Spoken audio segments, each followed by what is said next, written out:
More likely to be a victim, but less likely to report a crime. The Jacksonville Sheriff's Office says immigrant and Latino families are being targeted more frequently. On your sides, Eric Alvarez shows us JSO's new plan to protect them. According to the U.S. Census, the Hispanic population has more than doubled in the city of Jacksonville in the last 18 years.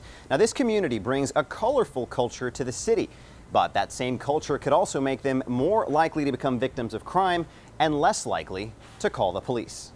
Officers Donnie Almonte and John Medina speak fluent Spanish, but still run into reluctant victims who come from countries where police corruption is common. Me, for example, I was born in the Dominican Republic. Over there, the police is not as friendly. That's why JSO is launching Sheriff's Watch en Español, ongoing outreach events tailored to Jacksonville's Spanish-speaking families, which Latino leaders like Cesar Grijote say are much needed as the Latino community is expected to just keep growing. That just shows how forward-thinking they are and that they're ahead of the ball, and knowing that there's going to be a large influx.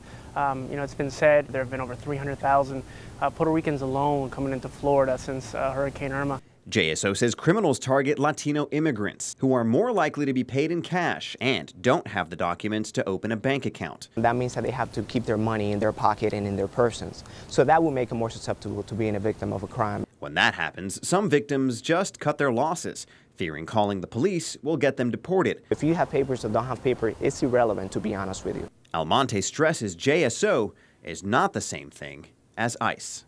Yes, we wear a uniform, but our patches say Jacksonville Sheriff's Office. We're here to help you. If you live here in Jacksonville, we're here to help you. You can find more information about Sheriff's Watch en Español, plus the dates, times, and locations for all of the Sheriff's Watch programs by visiting our website, firstcoastnews.com.